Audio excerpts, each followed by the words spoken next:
Good afternoon, everyone. I am GoLocal Live correspondent Chelsea Gay here in the Navigant Credit Union Broadcast Center. Our first guest today is Kristen Williams-Hasiotis from the Above the Noise Foundation, and she's here to talk with us today about an awesome event going on this weekend at McCoy Stadium, Recovery Fest. Recovery Fest, yes. 2018. So thank you so much for coming on the show, Kristen. Thank you for having me.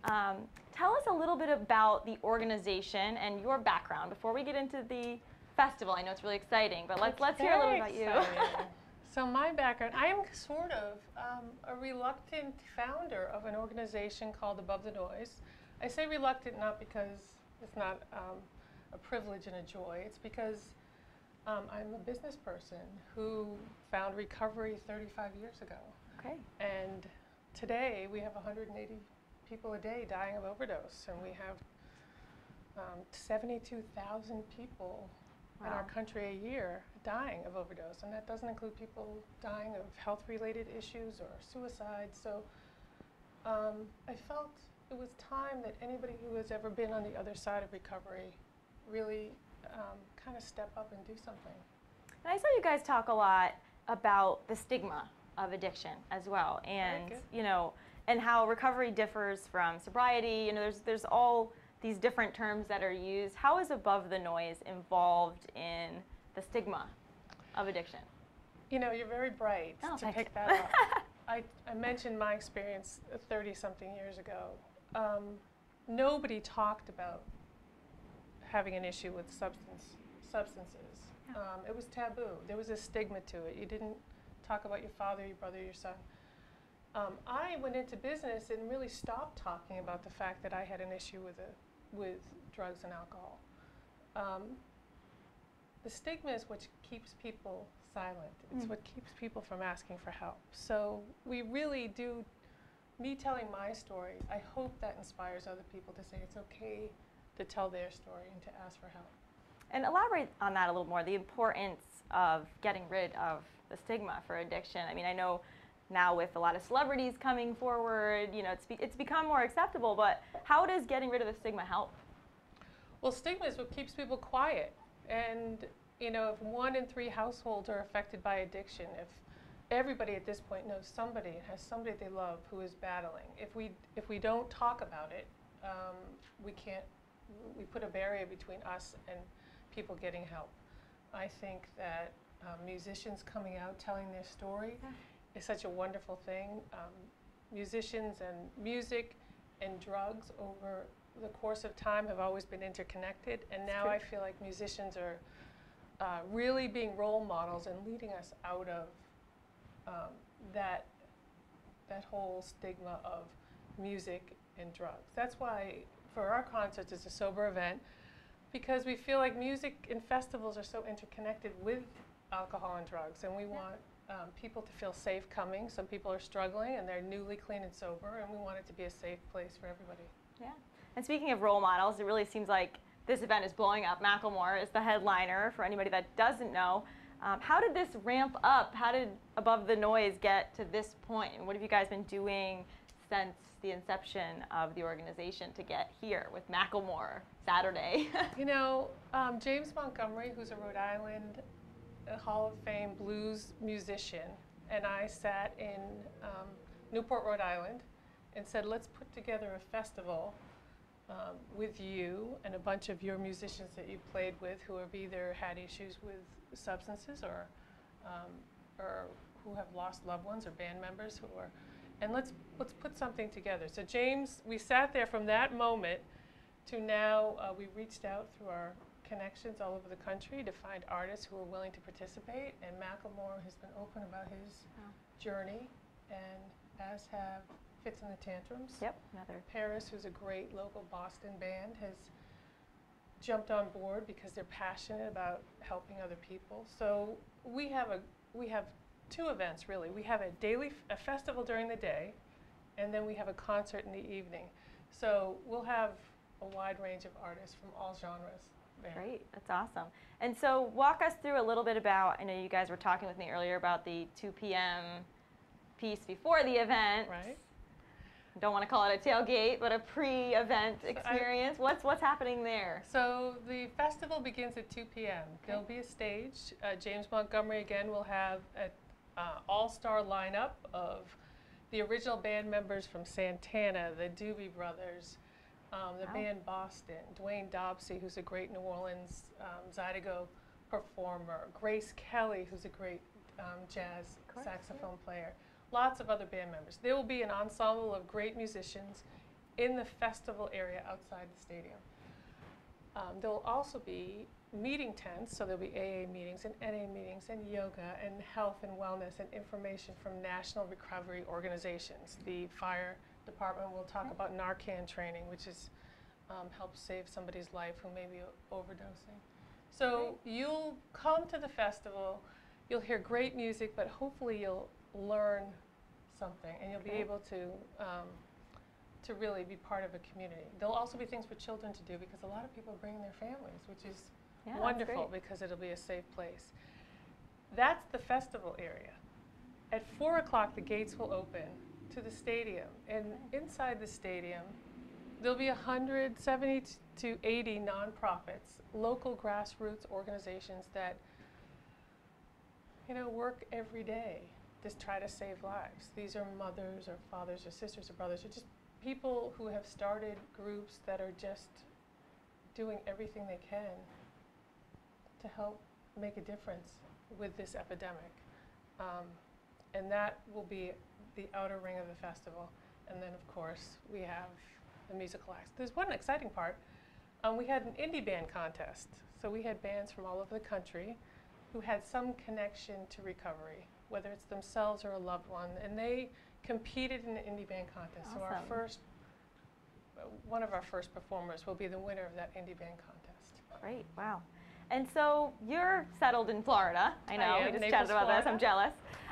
But so what brings this festival to Pawtucket, to McCoy Stadium, to Rhode Island? I mean, how did we settle here? Well, I grew up in New England. Okay. It's very special to me. James Montgomery is from Rhode Island, and Pawtucket was a great partner for us.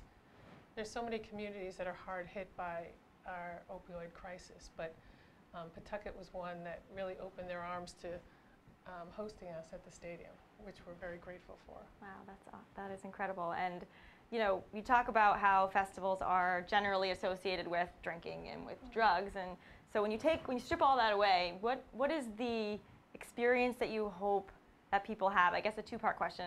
What do you hope the experience is, and then what do you hope the takeaway is for people?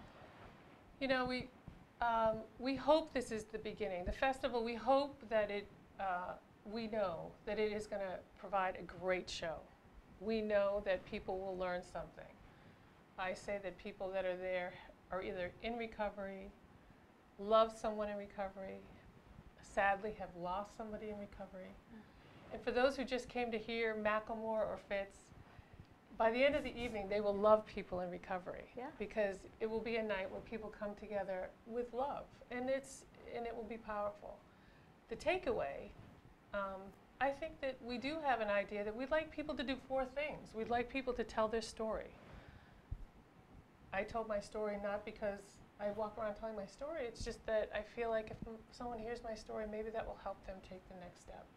Okay. We also feel like there's 23 million people living in long-term recovery, with another 21 million trying to get there. So we need to use that power to change things. We need to invest in companies that support recovery. Yeah. We need to, whatever community you're in, if you have a business that supports you, support them back. CVS has been a wonderful sponsor. Cumberland Farms is a great partner.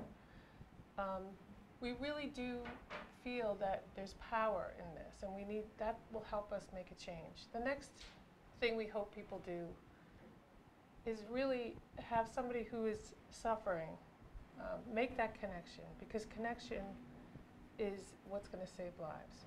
Yeah. So if somebody is struggling, we hope somebody takes somebody by the hand and helps them through it, goes the extra mile, gives them rides, gives them a job, gives them a place to live, because together we can make a difference. That's the takeaway. And we also, excuse me for forgetting the most important thing, we're registering people to vote. Michelle Wow. Obama's Get Out the Vote initiative is a big part of what we're doing. So the recovery community is a big part of a voter population that hasn't been tapped into. And so we're we're registering people there, and hopefully that will create a change as well. Wow, that's great. And like you said, I mean, addiction is something that has, I'm sure, touched everyone in some way. And, you know, if someone that's watching or someone that's watching that may know someone that's going through or suffering from an addiction, what would you say to them as the first step, just to... The first thing I'd say... Before they go to the concert. The first thing I'd say, come to the concert. Show up. If you can't afford a ticket, come and we will get you in the door. We want people there. And it's, the first thing I would say is reach out to somebody. There are people, you know, all of the proceeds from the event go to these local grassroots organizations. For instance, the local fire department right in Pawtucket, they have a safe house which you can go if you are struggling, and they will help keep you safe. They'll help you help find a bed. Come to the concert, learn more about what great people out there are doing to help each other. Awesome. Yeah. And so after the dust settles on this great event, what is next for the organization? Do you guys hold, you know, monthly meetings or events, or what do you guys, or is it just next year's big event coming up? No, we really do hope to be in other communities. We've been asked already to come to all sorts of, you know, there's communities all over the country that are suffering. We are really inspired by the lives that have been touched by the idea of not only coming together in a safe environment, listening to music, having people care about recovery, but we hope that we hope to be in other communities across the country. Great. Well, thank you, Kristen, so much for joining us today. Tickets are still available for the concert this weekend at recoveryfest2018.com. Yes. I think I got that right. Yes. Did I get that right? Awesome. Well, it was so great to have you. Likewise. You are an awesome individual. Thank you. Just met her, but she's great. Thank you very much. And we hope you guys head out to the festival this weekend. Thank you. Oh, before I go, you know, I really wanted to ask you if you can share anything. Can I come visit you in Naples? Yes. No. I really wanted to ask you if you could share with us either an inspiring story from your own life or maybe another inspiring story of recovery that you've encountered through Above the Noise. If there's just one that you could come up with. There's thousands.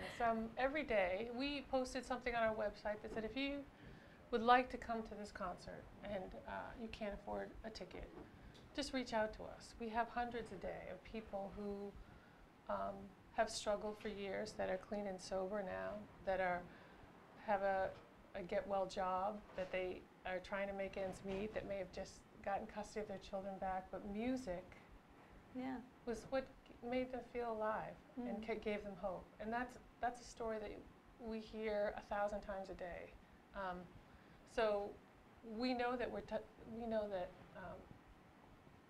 this type of event will make a difference, and we just hope that we can do more of these, but we will. Thank you. So in 10 years, is that the hope? We've got, no, less than 10 years, but you know, in 10 years, where is Above the Noise? We're doing festivals. We hope we are out of business. We hope that this... There's no more. We hope this epidemic is no longer the number one health crisis in the country. We hope that, and we see it now, that recovery is discovery of yourself, and it's what everybody tries to achieve. But we also know that it's going to take some time. But we really believe that we're going to have a crowd of 12,000 people. Wow! And those people, they will hopefully leave that stadium and know that they are part of a group that is admired and is loved and are heroes. Wow.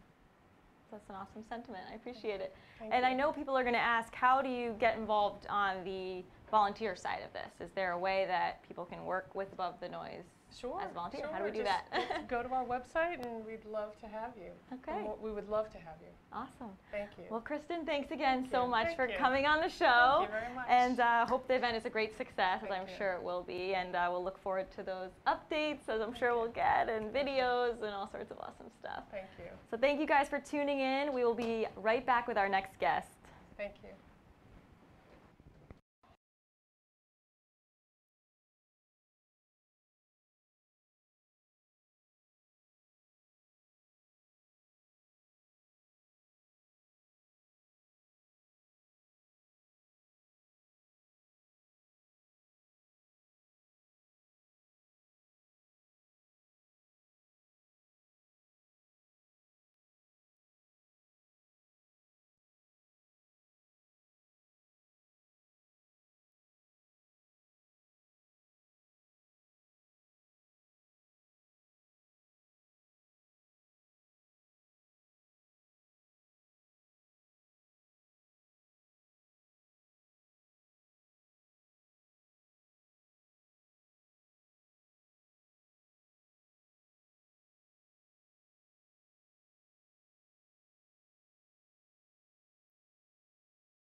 Welcome back, guys. I am GoLocal Live correspondent Chelsea Gay here in the Navigant Credit Union Broadcast Center.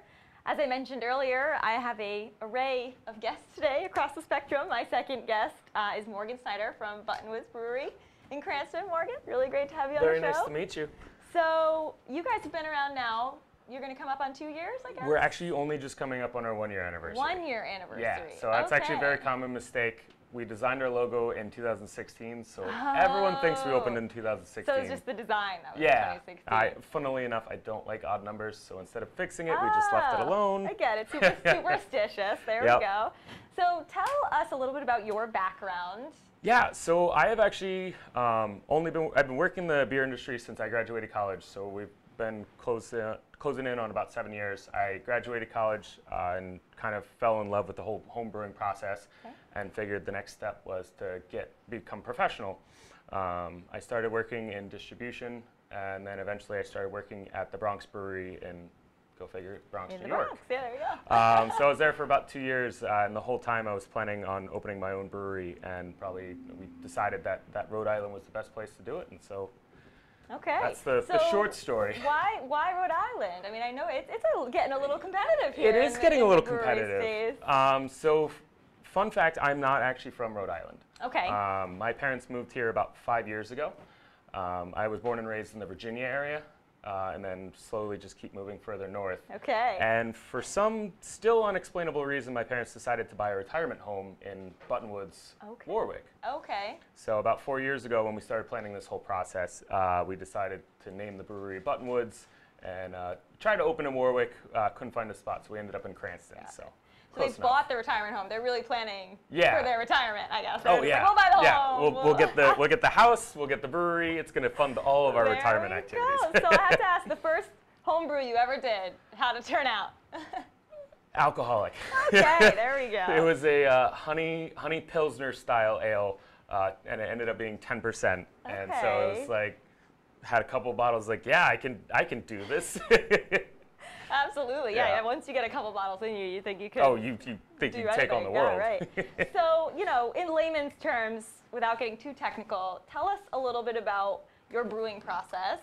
And, I know you guys do any IPAs, right? We do a ton of different IPAs. Okay. We do, my core focus is not IPAs. Okay. So I try to throw in things that aren't necessarily the hop forward stuff, but IPAs are one of the things that everyone loves, and I figured if I'm going to make them, I'm going to make the best IPA I can brew.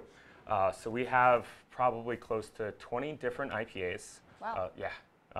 And then, so every single recipe is a little bit different, but for the most part, we kind of try to focus on letting the hops speak for themselves. But then we also incorporate some other different styles, like saisons personally are my favorite things. Okay. Come for the IPAs, stay for the saisons. So where do you get your inspiration to brew all these different IPAs? I mean, is it something in food that you're tasting, or? It's a lot of different things. Some of it's nostalgia. We actually right now we have a peanut butter fluff stout on tap, and that's because I love. You didn't bring me that one. I tried. I thought about it. I just was running out of time. Oh man! But it's come from nostalgia aspect. So I designed that beer with the idea of, because I love peanut butter and fluff stouts, peanut butter fluff sandwiches as a kid. So I designed that beer. You loved the stouts as a kid. Right? Yeah, I loved stouts as a kid. Who didn't? So then then the IPAs come from I designed them around same way that a chef designs a dish. They take the element. They think about what the core flavor of is and how you kind of pair everything together. So this one, which one is it? This one right here, the Object Permanence is all Citra, and the idea was to create this really soft, beautifully hop-forward Citra beer. Yeah. Citrus tastes like mangoes and peaches, so we wanted to let that shine while also giving it a soft background. So it's just like any chef would do when they design a dish. And so when you're, I mean, I don't know anything about brewing beer, and I don't even think that's the right term. You just told me it's not. It's brewing, mashing, all of it. So when you go for a citrus flavor or a peanut butter fluff flavor, I mean, what are you adding to the beer to give it that? The citrus flavor is actually 100% the hops. Really? In this day and age, there's thousands of different varieties of hops, and each growing region, just like wine, has a different impact on the flavor that you get from the final product. Okay. So the West Coast actually creates a lot of grapefruit, citrus, and pine flavors. New Zealand is known for their much more citrus forward and white wine character. So it depends on the growing region, but the peanut butter is literally peanut butter. We used, Okay. I don't know if, for trademark reasons, we used a very famous peanut butter cup peanut butter. A very famous, okay, Yeah. yeah, we don't know who that is. You know. Never heard of them. Never heard of it. And the cans are beautiful. I mean, do you guys design these? So this is actually a friend of ours. He reached out to us right around when we first opened up and offered to do some can design for us. He actually is a graphic designer for CVS, and Cool. so this is kind of something for him in his free time to blow off some steam and get creative, because at CVS he works in red and white. So Wow, we give him the opportunity to expand outside of red and white, like black and blue. Awesome. Yeah, CVS is everywhere today. Our last guest mentioned CVS. Oh, yeah. Too. That's crazy. So you guys are in Cranston. Whereabouts in Cranston? So we are on Wellington Avenue, which is actually right off 95. Okay. You can look at 95 if you really felt so inclined to watch traffic drive by. So we're right on the Providence Cranston border near Park Avenue. Okay. So there's a And tell us about the space. Is it, yeah. So we have a 3,600 square foot brewing space. 1,200 square feet of that is dedicated to tasting room and sampling area, and then the remaining space is dedicated to brewing, barrel aging, and we also use some of it for storage. So it's a pretty sizable spot, and we're actually currently working on gaining access to our outdoor area so that we can. There's a loading dock that leads out, so we can try and incorporate that into like an outdoor beer garden for the summers, get food trucks and stuff like that. So. I read something about cornhole. You guys have Yes, cornhole inside? yes. Okay. And that kids are welcome. Oh, of course. Oh, great. I love kids. I'm a kid. If Well, I'm you like allowed in a stout brewery. as a kid, so why not have Exactly. get them started early? No, Yeah. this is terrible. I shouldn't.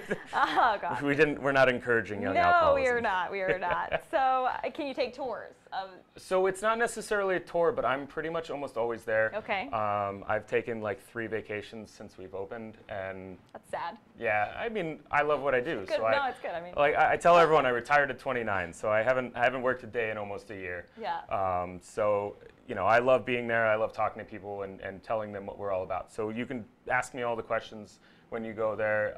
The brewing space is about 5 feet from the tasting room, so you can see all of it, and I can answer all the questions. And So it's a tasting room, not necessarily a bar. You have all the different. So beers on as a tap, brewery, we're only allowed to do certain things. Okay. You can have 36 ounces, consume 36 ounces, and take away about 4 packs of beer, since we do 16-ounce cans. Okay. All right. So I think I do actually want to see. I think it'll be hilarious if I open one of these and try to see what it is. I'm going to try my best to tell you what I think it is. Go for it. I will not stop you. What do you suggest? So there's 3 different ones here. What do we have? So this one is a 0 IBU double IPA. So it's the highest alcohol content we have. 0 IBUs just means it's not bitter at all. Oh. Yeah. Well, I like that one. How is it not bitter and alcoholic? That seems crazy to me. They're not. They don't work in tandem, especially with beer. Bitterness is actually created by hops. Okay. And so we don't add any of our hops to the very end of the boil, which means that the bitterness, in theory, isn't created. Okay. So it's super soft. This is actually one of my personal favorites, all Citra, beautiful, bright, tropical fruit. And this is one of the cans, the Commit This to Memory is one of the cans we have on sale currently in the brewery. It's more of a, it's got a little bit more bitterness to it, a little bit more body, but also a little lower ABV. Okay. I'm going to try your favorite one. Okay, yeah, All so right, the how do I object just permanence. pull this right out? Yeah, just pull it right out. Okay, I'm not going to do this alone. You have to cheers me. Sure. Okay, so I'll ready? do the, yep. I still can't do it. Just pull hard. I'm scared.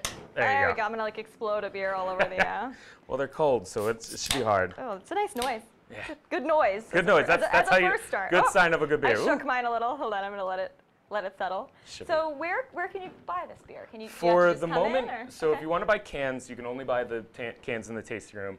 We do have very limited draft. I know off the top of my head that Bayberry has a keg on tap of our triple IPA. Nice. And I believe we just sent out some kegs that are going to Fortnite, Redfin Crudo, and Slow Road, as well as Chomp.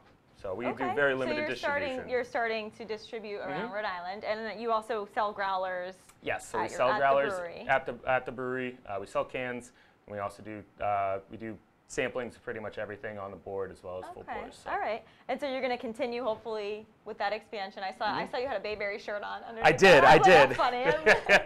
I was like, I have to wear a collared shirt. I'm going to be on TV. Yeah. So, so I'm going to put you on the spot here. What differentiates you from say, you know, we've got a good amount of local breweries in Rhode Island. It's really starting to blow up. It's growing. It's amazing. I love it. So, I mean, what differentiates you guys? Where do you see you fitting into this competitive space? So, we have a lot of amazing brewers in the area. I think pound for pound, Rhode Island has some of the best breweries, but a lot of the breweries focus on more of the IPA category. So while we do a lot of IPAs, we focus on other things. We actually have Pilsner coming out next week. We have a ton of different style saisons, all different, like dry hopped and added with different flavors. We have a barrel program that's coming online in October. We also have sours, we have stouts. So we just try to make sure that we have all these different styles of beers. So when you come in, there's always going to be something that you like. So that's really, I think, what differentiates us from everyone else. Awesome. We don't have all IPAs. Not all IPAs. And so which is not bad. What is a sour? That sounds interesting to me. Is it literally It's literally sour beer? So a lot of people compare it to like lemon or grapefruit. So we have one on tap currently that is designed to replicate the flavors of a margarita. So Oh, that sounds good. So it's made with lime, mandarin orange, salt, and agave syrup. So it's very citrus forward. But also very easy to drink. Now, does that have gluten in it because of that? Yes. Or, so all beer that has gluten. Gluten is a protein in all barley. So we haven't really figured out how to make gluten-free beer yet. No, I think it's a little bit more complicated. Yeah, I know. Well, it's a growing market. Of course. We're not ruling it out. I just don't know how to do it yet. Okay. And do all of these beers take the same amount of time? For the most part, but we do have some sours that have been aging for over a year. Oh, wow. Those take time, just like a good wine, it needs time to mature and develop some really good flavors. So those barrels will sit for, we just bought package one that was just a month over a year. Okay. And then we have more that are going to sit for another 6 to 8 months. So this all sounds super complicated. Is it just you over there, or how many? So we have a slowly growing team. For the most part, up until recently, it was all me doing all of the brewing. My dad is we like to call him a not silent partner. I talk to him literally every day, but he manages the money and makes sure that everything is secure, and all I have to do is just worry about making sure the beer is good and that the tasting room's running fine. Awesome. We have 6 tasting room staff, and we just recently hired another brewer, so that's been one of the greatest things I've ever done in my life. Nice. And so what is your favorite beer that you don't brew? Favorite beer that I don't brew? Yeah, no, that's a good one. Actually, I know that one off the top of my head, Saison de Pont. Okay. So I've never heard of that. Brasserie de Pont out of Belgium. It's you can pretty much find it at most bottle stores. Okay. It comes in 750 milliliter bottles, cork and cage. It's this beautifully expressive saison, and it's really one of those beers that just launched me down the rabbit hole of brewing. And second question, what is your favorite place to drink beer in Rhode Island? Doesn't have to be Providence. Well, I mean, you saw my shirt. Yes. Well, no, yeah. Oh, okay, all right. I pretty much, if I'm not busy, like I don't have weekend plans, I am there every Friday night. The staff there is amazing. The owners are awesome. So I love what they're doing. The food's amazing. The beer selection's awesome, and they carry my stuff. So that's also a plus. That's great. I know, you're like famous there. It's something like that. You're just telling all your stalkers where to find you. Friday night, you can find Morgan. I don't think I have those yet. Yeah. Maybe after this, you'll have a couple. Oh God. All right, so I got to try this now. So Yeah. we are trying, what is this one? This is It's called Object Permanence. Object Permanence. Yeah. Okay. So I've picked the most complicated names you can come up with. Just names I can't read out loud. Yeah. Okay, cheers. Cheers. Commit this to memory. That's the other one. All right, let's try this. Oh, wow, actually, that is delicious. Thank you. Wow, good job. Thank you. As long as my seal of approval means nothing, but it's good. Hey, as long as you like it, that's all I'm working for. Yeah, well, Morgan, thanks so much for coming on today. Thank you so much. I appreciate it. We hope everybody checks you out over at Buttonwoods Brewery. Tell us your hours for those who don't know. So we are open Thursday through Sunday, 5 to 9 on Thursdays, 4 to 9 on Fridays, 12 to 9 on Saturdays, and 12 to 6 on Sundays. Okay. So bring your kids, but bring your kids, not your dog. No. No. Dang. Yeah. I have a very cute dog. I would love to bring him. My dog's a little selfish. He wants the whole company to himself. Oh, he's there. Yes. Oh, okay. Every day. So you can go there to pet your dog. Exactly. He's actually on the can. Right there. There we go. And another question I like to ask is, can people bring food if they want to? Yes. Okay. We generally have food trucks on Saturdays, but we obviously always welcome food. We don't And want what do you you to drink on recommend an people empty bring stomach. with beer? What's a good, like, what do you recommend pair with your beers? Ooh, that's a good one. Well, we have Burgundian coffee waffles on Friday, so I always recommend Ooh. waffles if you can get them. Just bring waffles. Yeah, just bring waffles. Bring Go to Burgundian bring a Coffee box Waffle of pop-up. Eggos. Bring them back. Yeah, or that. I think we have a toaster somewhere. That's funny. Yeah, you guys will do anything. We'll Yeah. toast your We're up for waffles it. while you're there. Yeah, all right. Well, Morgan, thanks so much for Yeah, joining thank you. us. And thanks, guys, for tuning in to another lifestyle segment. We will be back next week, Thursday at 4 p.m., and we'll see you then. Thanks a lot.